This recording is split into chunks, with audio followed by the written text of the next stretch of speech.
Sharda entertainment के तरफ से यह रिकॉर्डिंग हो रहल बा, जौने में हमार सहयोगी आप सब जेपी भैया, सदीक चचा और भाई लोग का सहयोग है। आशा ना बहुत उम्मीद के साथ विश्वास बा कि यह बिरहा आप लोग के एक समाज के दर्पण के काम करी। यह बिरहा से समाज में एक सीख मिली कि दोस्त के साथ गद्दारी का चीज होले। जौने बिरहा का शीर्षक बा दगाबाज दोस्त उर्फ बेवफा प्रेमिका। भूमिका के लाइन में कहना है कैसे।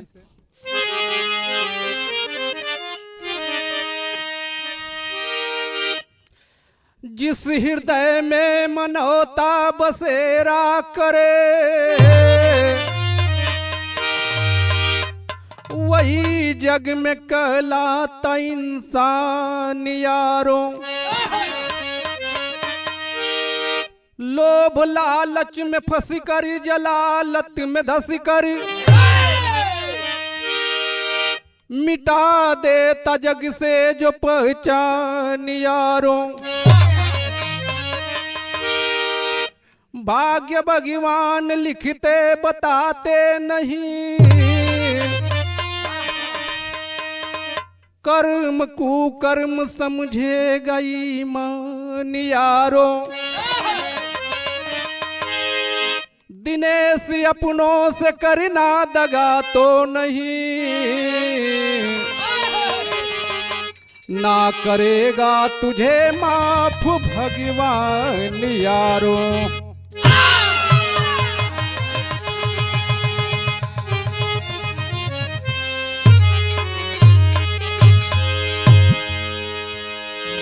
दिनेश अपनों से करना दगा तो नहीं, ना करेगा तुझे माफ भगवान यारों। एक लाइन टुकड़ा लागल मास्टर।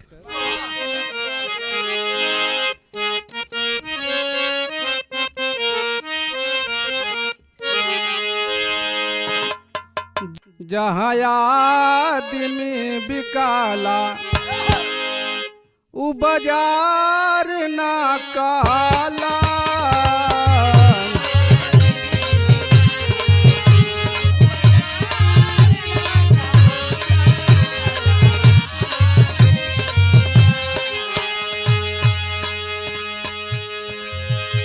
तो जहाँ आदमी बिकाला उ बाजार ना काला। जे डूबू गइल किनारे, जे डूबू गइल किनारे, मझधार उ काला।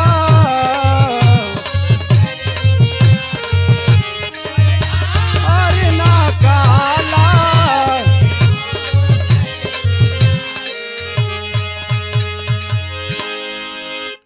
भाव लिखलन कैसे कवि जी। जब दिल से दिल मिलेला, जब दिल से दिल मिलेला, उहे प्यार तो काला।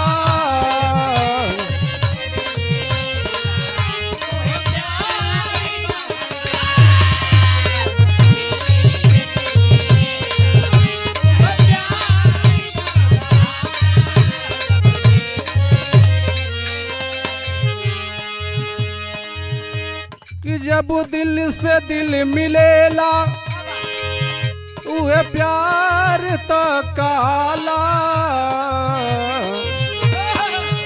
जब हो जला दगाता, जब हो जला दगाता, गद्दार उ काला।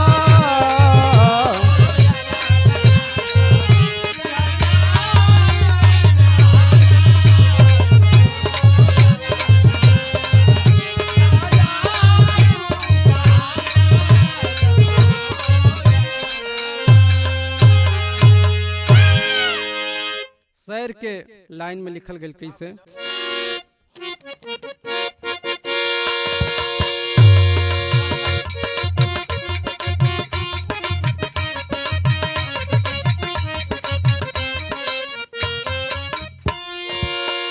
दोस्त का दोस्ती में दोस्त ही खुदा होता, दोस्त का दोस्ती में दोस्त ही खुदा होता, दोस्ती याद आती दोस्त जब जुदा होता।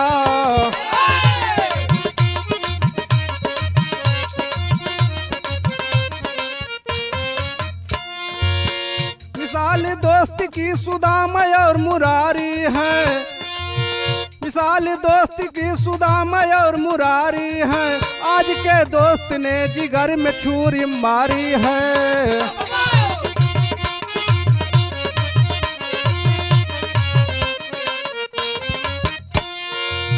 बिहार प्रांत की कहानी ये हकीकत है, बिहार प्रांत की कहानी ये हकीकत है, बेवफा दोस्त ने झुका दिया नसीहत है।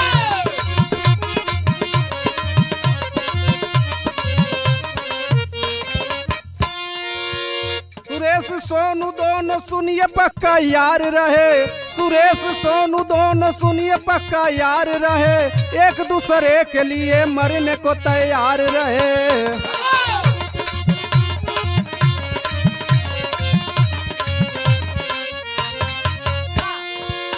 सुरेश की बहन एक रजनी जो सलोनी जी, सुरेश की बहन एक रजनी जो सलोनी जी, टाल ना सकता कोई होने वाली होनी जी।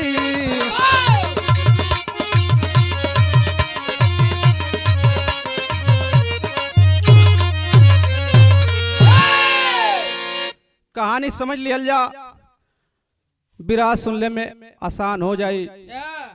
जैसे फिल्म की कहानी पर्दे पर देखने के बाद साफ साफ समझ में आ जाला, वैसे एक कहानी के मोबाइल या टेप के द्वारा या जैसे भी सुनने पर आप लोग के साफ साफ समझ में आ जाए और यह एक नसीहत पैदा करी आपके अंदर। एक लाइन गीत लगल कैसे मास्टर।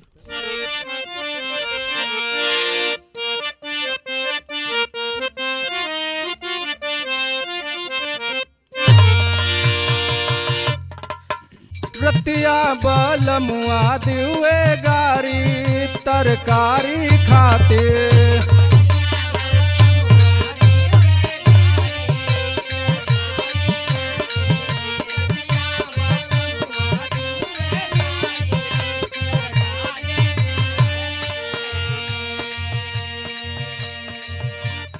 गारी त गारी दुए चटखीट मारी दुए,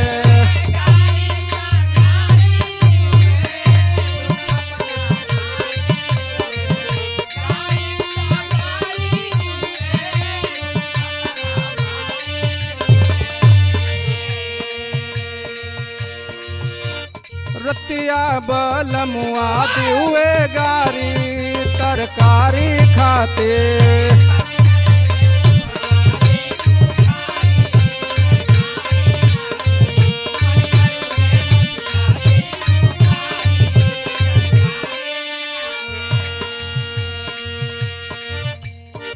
सुरेश और सोनू के दोस्ती के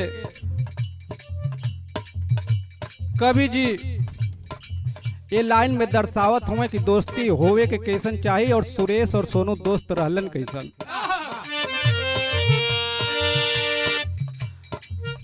दुख सुख में रहे दिनों रतिया संगतिया हुए,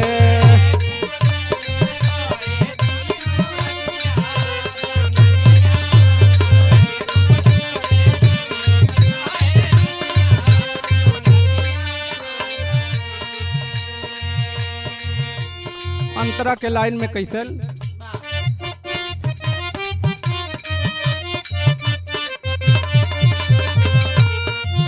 सोनू सुरेश क्षण भर होके नहीं दूर हो,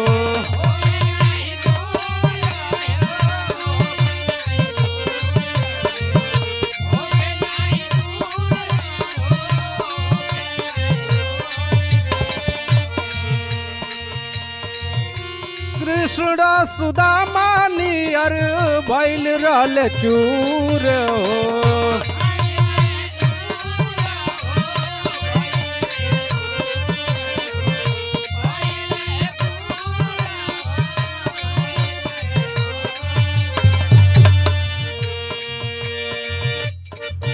मनवा क जाने सब बतिया संगतिया हुए।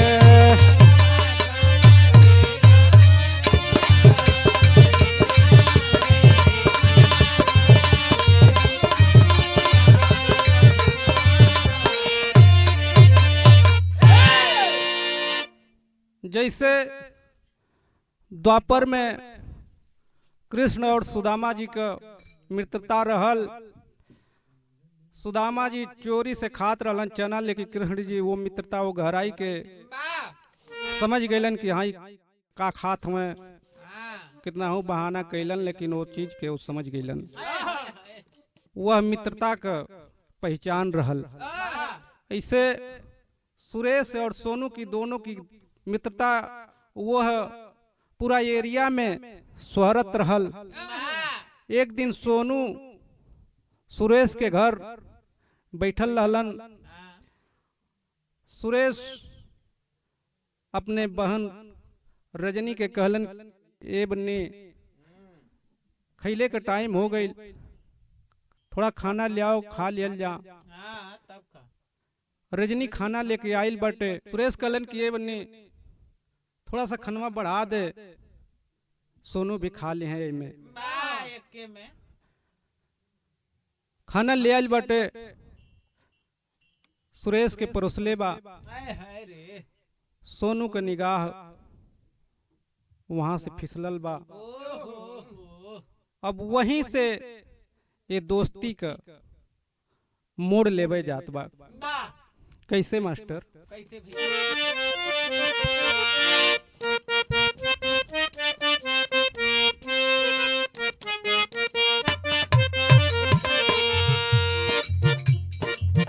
जब खरवा से आगे टकराई हो, बिना बरले उबरी है ददाई हो।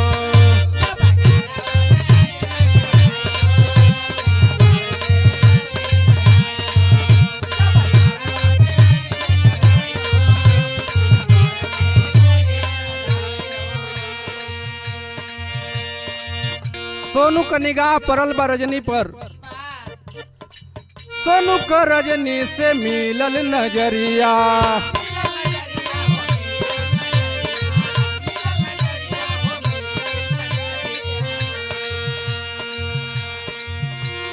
चोरी चोरी मिले लगल चकवा चकोरिया।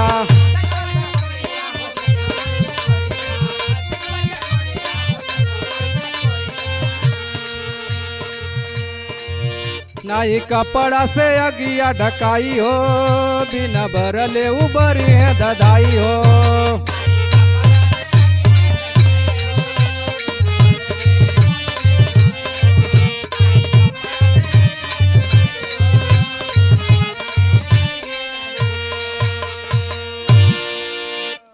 भैया हो वह आग ऐसन आग हो कि वो ढकले ढकाले ना।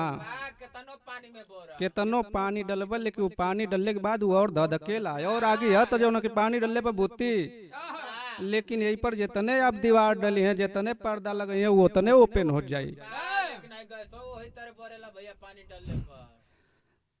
टेरी के लाइन में लिखे के पड़ल मास्टर।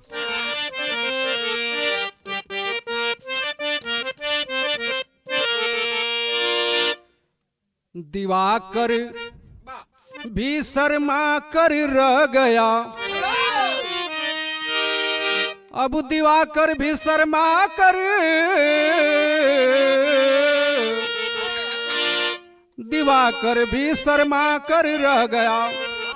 आस विश्वास में धोखा यार किया जब आकर। या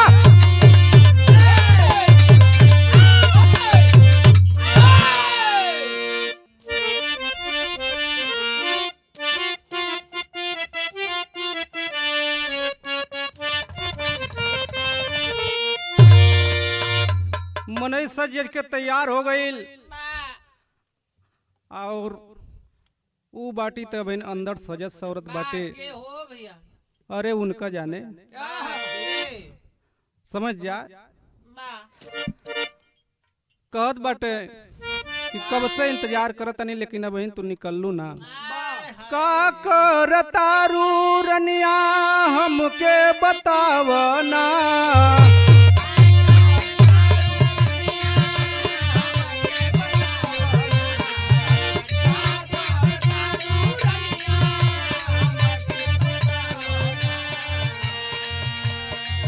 रूपवा से पर्दा अपने धनिया हटावना।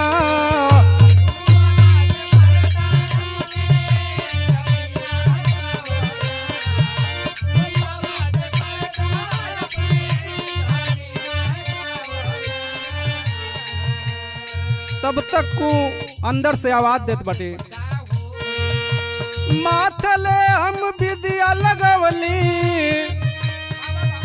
माथले हम विद्या लगवली, लिहली केस सवारी। बलम जी सरक जाता कमर से इस टोने वाली साड़ी।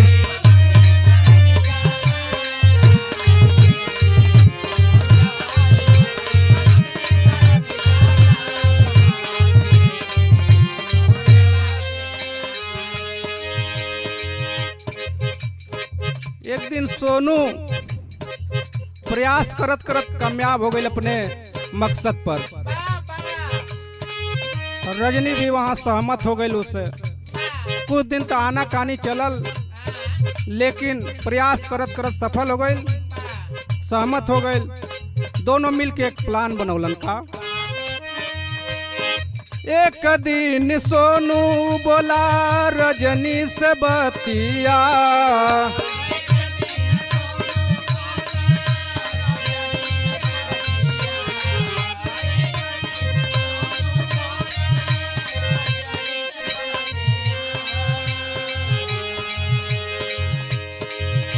चोरी चोरी कही आले सहे के ससतिया।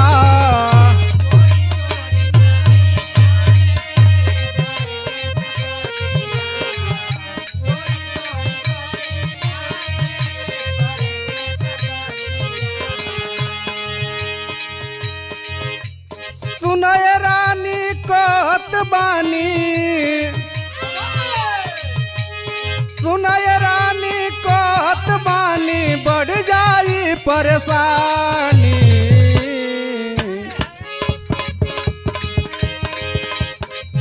चलाना भाग चले, चलाना भाग चले, बतिया के ले बुमाने।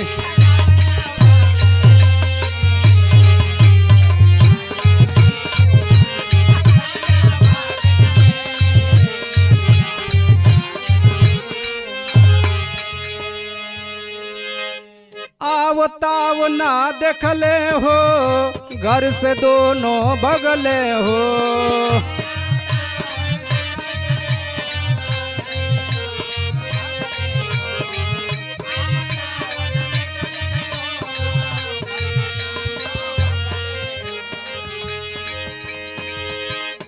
घर के लोगवा खोजत बा, कहीं पता ना लगले हो।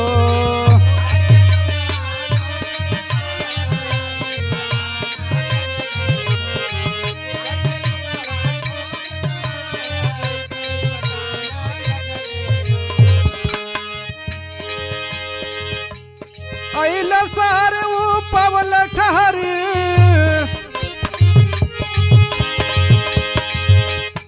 अइल सर ऊ पवल ठहर, बन के नया परानी। चलाना भाग चले, चलाना भाग चले, बतिया के ले भूमाने।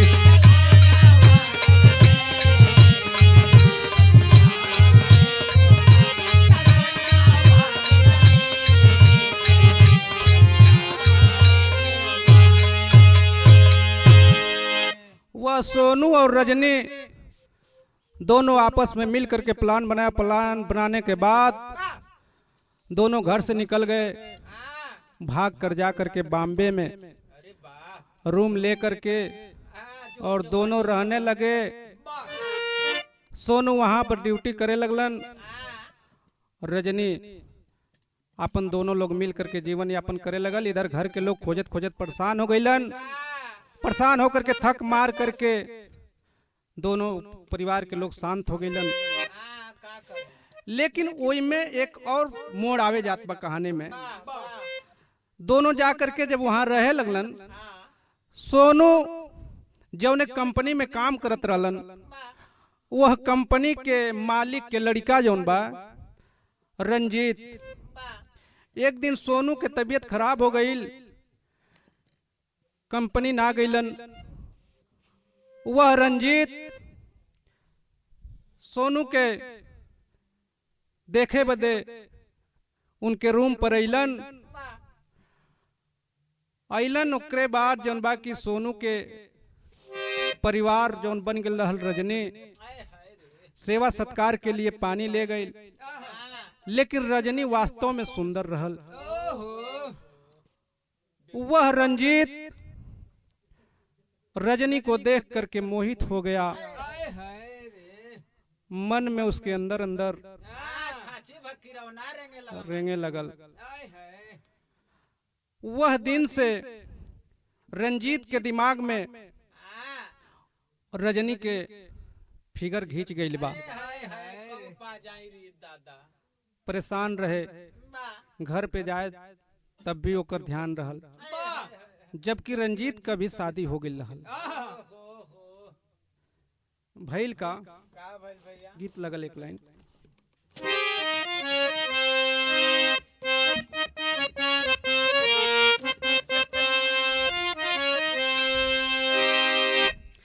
ये गीत के बहुत समय पहले आज जो सांसद दिनेश लाल निरहुआ जी हैं और खुशबू राज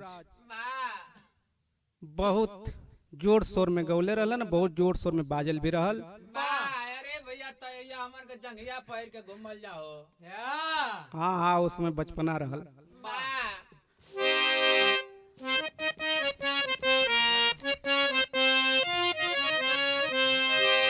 झुमका मंगली ना ले अइला, खुशबू राज जी कहले रहले, अरे झुमका मंगली ना ले अइला, देवे में तारू चटकेला।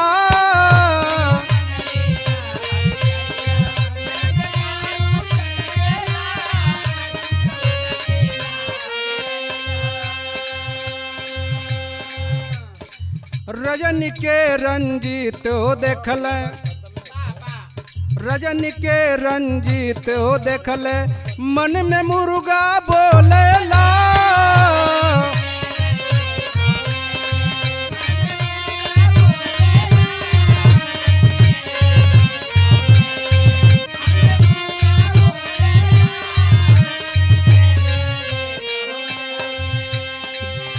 जहिया से देखले बाटे, जब सोनू कंपनी चल जाए ओकरे बाद भी वो एक नया नया बहाना करके और सोनू के रूम पर रंजीत आवे लगलन।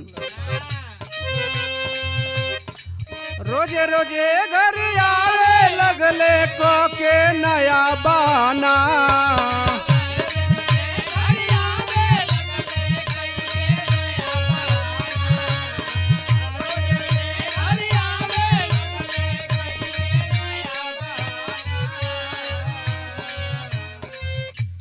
प्यार में पंछी पागल भइले, भूलल अपन ठिकाना।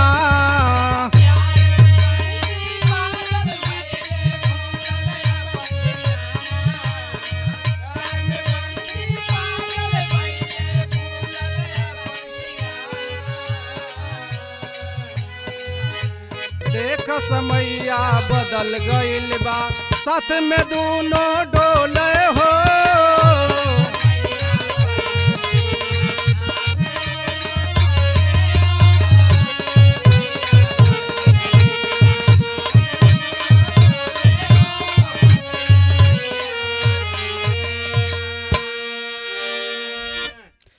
अब रंजीत रूम पर आवत आवत वहां दोनों लोग का सेटिंग बन गई। वाह सेटिंग बनने के बाद रंजीत सेट करके और रजनी के ले करके और फिर वहां से दूसरे रूम में शिफ्ट हो गईलन। वाह सोनू इधर लाचार हो गईलन। हाय, हाय।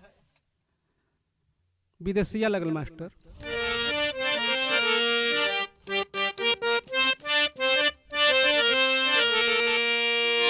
हियरा में उठे पीर, अखिया से गिरे नीर,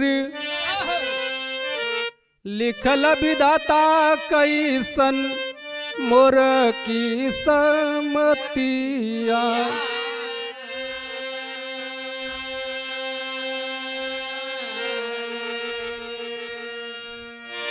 दोस्ती में कैली घात,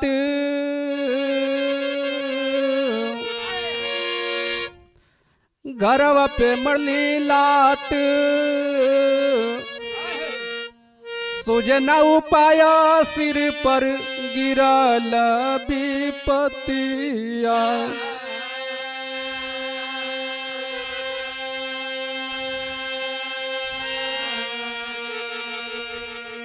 वह सोनू अपने किए हुए कर्मों पे आज पछता रहा है।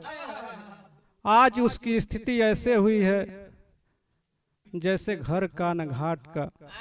धोबी का कुत्ता। घर से भी साथ छूट गई और रजनी भी साथ छोड़ के चल गई। हाय, हाय, हाय रे। सोनू लाचार भइले, बिना रे आधार भइले, कपड़ा पर हाथ धाई सोचे दिन रतिया।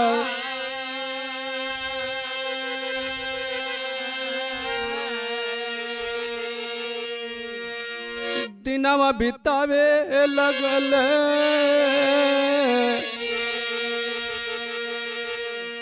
मनवा मनावे लगल,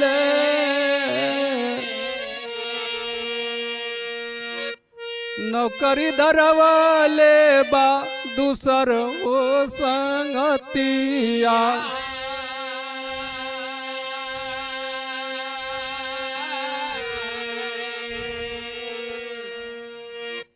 सोनू के कंपनी के मालिक भी वो समय रजनी के खोजबीन में इनके टाइम इधर का उधर जब हो जाए तो वह मजबूर होकर के कंपनी का मालिक भी निकाल दिया इनको ड्यूटी से। अब उनके ऊपर इधर रजनी भी धोखा, उधर कंपनी से भी साथ छूट गई। लाचार हो करके अब उनके ये समझ में आओ था कि ए कॉलोनी, ए मोहल्ला, ए एरिया में रहल हमार उचित ना बा। वहां से निकलकर कुछ दूर जा करके और एक आदमी के माध्यम से दूसरे कंपनी में काम करे लगलन। भैया हो किसी भी व्यक्ति के ऊपर कितना हूं पहाड़ पड़ जाए, वह दुख कुछ समय के लिए तो बोझ रहता है, लेकिन फिर जब यह पेट की अग्नि धधकती है, वह मजबूर हो करके फिर उसको सोचना पड़ता है कि रोटी के लिए कुछ न कुछ करना पड़ेगा। तो वह जा करके दूसरे कंपनी में लग जाता है। लेकिन यह हाल फिर एक अनहोनी होके जात बा। वह रजनी जौने रंजीत के साथ गई रहले, वहां कंडीशन बदले जात बा। फिर एक नया मोड़ है। कैसे मास्टर?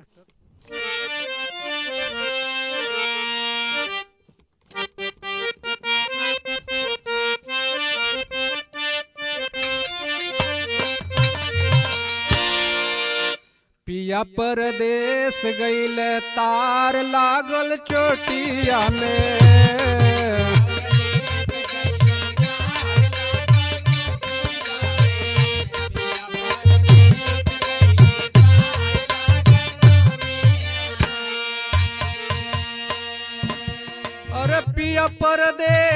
गईल तार लागल चोटिया यार तार लागल चोटिया में पिया परदेस गईल तार लागल चोटिया में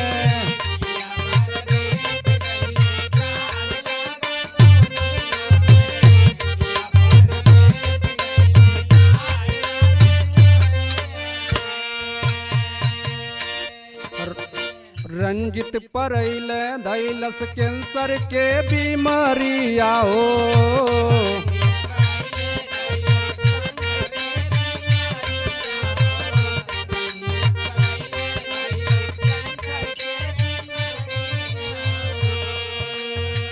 और रंजित परैल दैलस कैंसर के बीमारी आयर कैंसर के बीमारी आओ रंजित परैल दैलस कैंसर के बीमारी आओ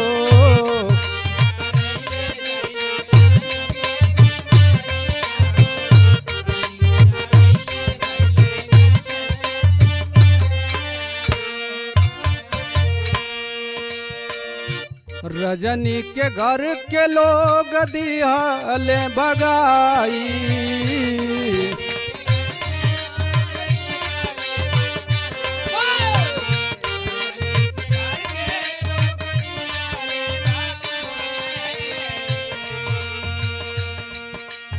रजनी की रोवले नया वेले रोवाई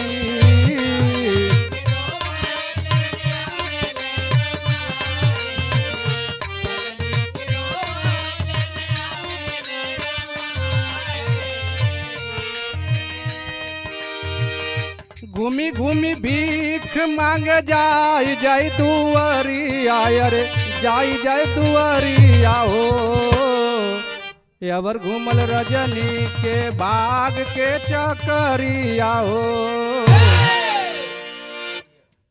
भैया हो रंजीत के कैंसर के बीमारी पकड़लस लीवर कैंसर अपसेस भइल अपसेस के बाद वह फूट गई कैंसर रंजीत ये दुनिया के छोड़ के परा गइलन अब वह रजनी के रंजीत के परिवार वाले लोग घर से निकाल लेना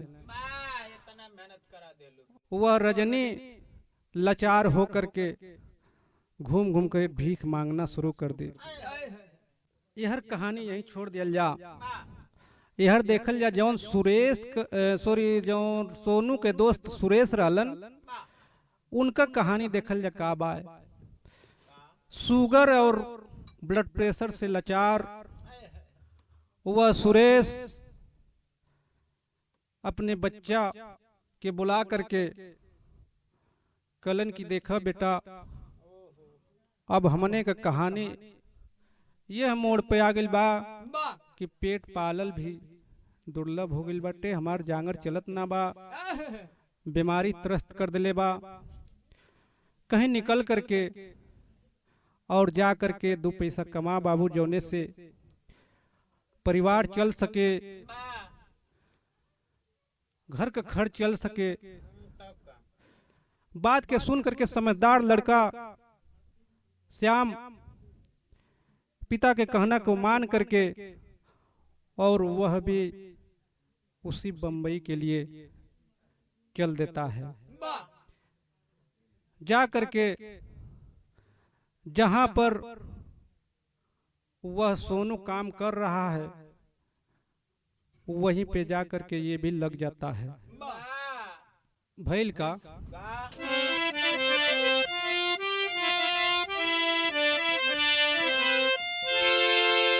यावर देखा लाल सुरेश का श्याम काम की चक्कर में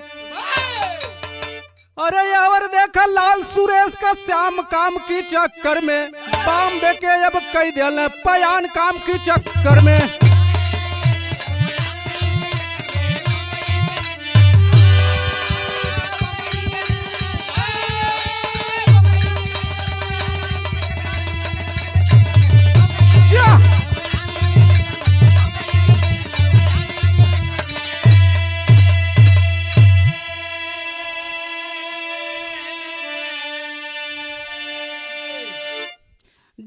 सोनू करत रहल कंपनी में काम हो, उहे जाके करे लगल देख बाबू श्याम हो। बढ़ल मित्रता के भारी पैगाम काम के चक्कर में, अरे बढ़ल मित्रता के भारी पैगाम काम के चक्कर में, जहर भइल बा एक दिन के अब शाम काम के चक्कर में।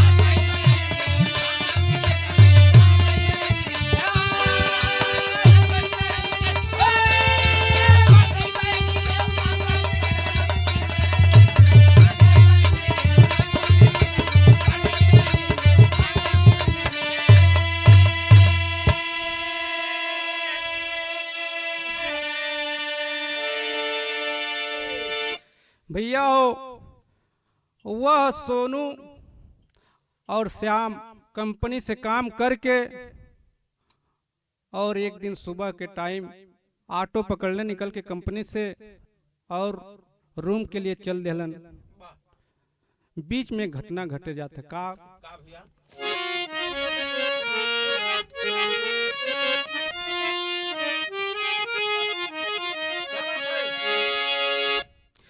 जालिम समैया भैया, जालिम समैया भैया सबके नचावे जग में।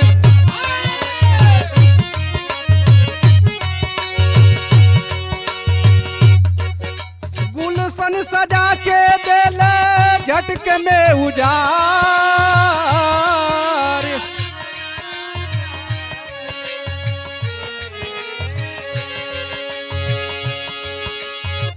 किस्मत के लेखा जोखा केहू नाई जानल जग में।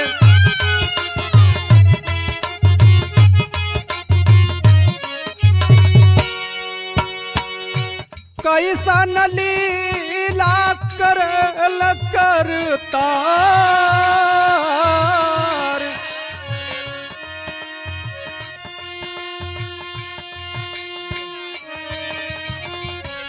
ड्यूटी के कोई सोनू श्याम साथ आवत रहल।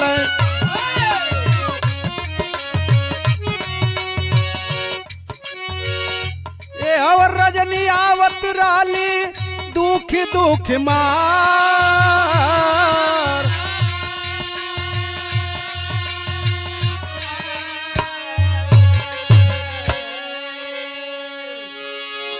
जवने हो ऑटो पर श्याम सोनू साथ बैठल रहल।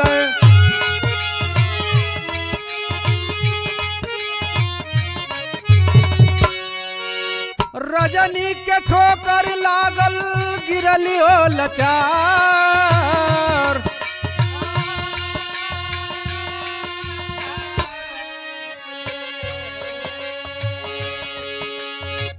तीनों अस्पतालवा में भर्ती करावल गईल।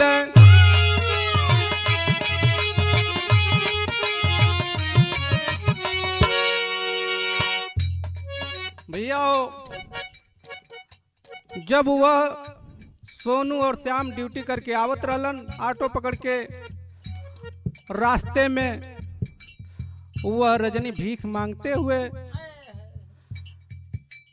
भूख से लड़खड़ाती हुई, रोड चलने की शक्ति नहीं है, लाचार हो करके पैर डगमगात बा, रोड के क्रॉस कैल चलिन। तब तक वह ऑटो आ करके और धक्का मार देहलन। ऑटो धक्का मरले बा, वह रजनी रोड के किनारे गिर के तड़फड़ाए लगलिन, सर फट गइल बा, खून का धारा चले लगल। इधर ऑटो भी अनियंत्रित हो करके रोड के किनारे गिर गइल बा। सोनू और श्याम भी बहुत गंभीर रूप चोटिल हो गइलन। वहां के स्थानीय लोग हॉस्पिटल से फोन करके एम्बुलेंस बुलाए और एम्बुलेंस के माध्यम से ले जा करके हॉस्पिटल में एडमिट किए। डॉक्टर साहब वहाँ पे उन लोगों के अटेंडेंस को बुलाते हैं साइन करने के लिए, लेकिन वहाँ के लोगों ने ये बताया कि इन लोगों का कोई अटेंडेंस नहीं है, लवारिस हैं। लेकिन भैया हो, डॉक्टर जो सेवा भाव से अगर अपनी प्रैक्टिस कर रहा है, लोगों के दुख दर्द समझता है, वह भगवान है, और नहीं तो जो पैसे के तौर पे कर रहा है वो भगवान नहीं है। शैतान है। वह डॉक्टर साहब बिना अटेंडेंस के ही भर्ती कर लेते हैं। भर्ती करने के बाद दवा इलाज शुरू कर दिए। तीनों को एक ही वार्ड में रख करके अगल बगल के बेड पे लिटा करके ट्रीटमेंट शुरू कर देते हैं। कोई भौंकल चालू करेगा। वह सोनू के पॉकेट में एक डायरी रहल। डॉक्टर साहब की निगाह डायरी पर गई। पकिटवा में भैया, पॉकेटवा में वाह, निगाह गई, निकाल करके डायरी के पन्ना उलाटत हुवन। पहले पन्ना पर सोनू के पिताजी के नाम से नंबर एड रहल। वह डॉक्टर साहब नंबर पे डायल कैलन, घंटी गईल, फोन रिसीव भइल। श्याम के पिताजी पूछत हमन, हेलो आप कौन? डॉक्टर साहब बोले मैं बॉम्बे से बोल रहा हूँ, आपके लड़के एडमिट हैं, आप चले आइए। वह सुरेश सुन करके और गाड़ी पकड़ लेते हैं।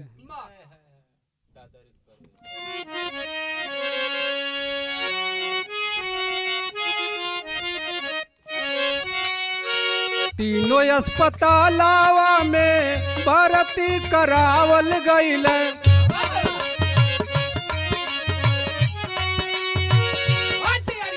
गांव से सुरेश आइल सुन के समाचार।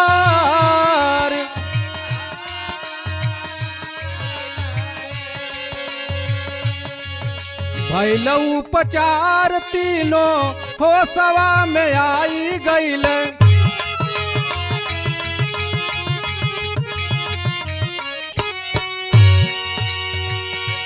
रजनी या सोनू देखे बिरना हो हमार।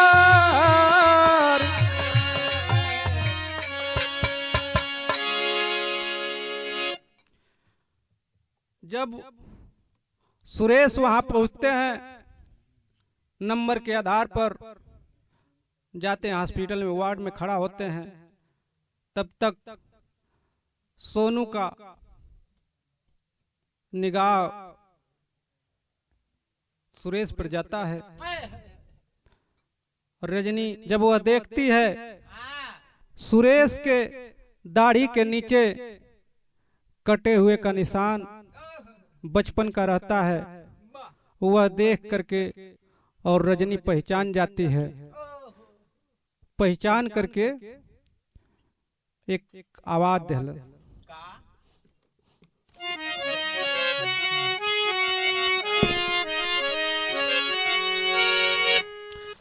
कि सोनू रजनी रोवे, सोनी रजनी रोवे, कैली मनमानी भैया,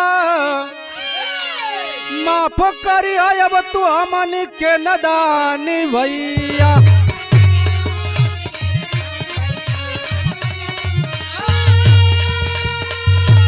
या या या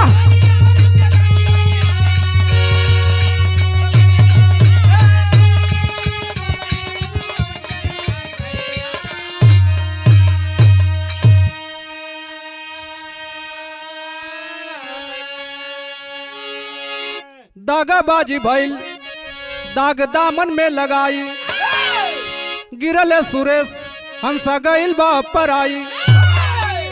बंद भइल जीवन के कहानी भैया, तब बंद भइल जीवन के कहानी भैया, माफ करी अब तू हमनी के नदानी भैया।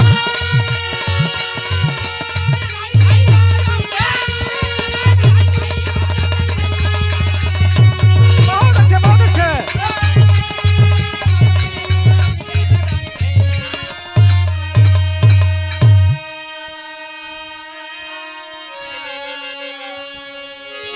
वह पहचान गइलन, दोनों पहचान के पूछे लगलन। ओकरे बाद सुरेश के पूरी कहानी सुन करके और बीपी का पेशेंट रहबे कैलन, तुरंत आवेश आइल, हार्ट बीट बढ़ल और वहीं गिर करके मर गइलन।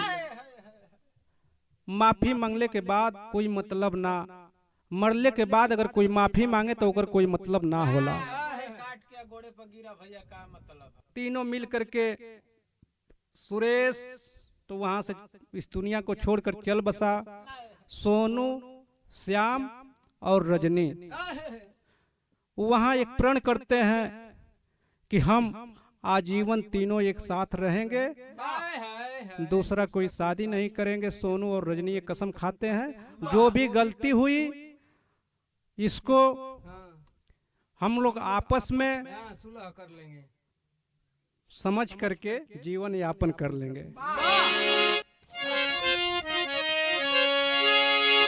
दाह संस्कार कैले असुआ के ढारी, तीनों साथे रहे लगलन मन में बिचारी। तजे करी पर बीतेला हुए जानी भैया, तजे करी पर बीतेला हुए जानी भैया, माफ करी अब तू हमनी के नदानी भैया।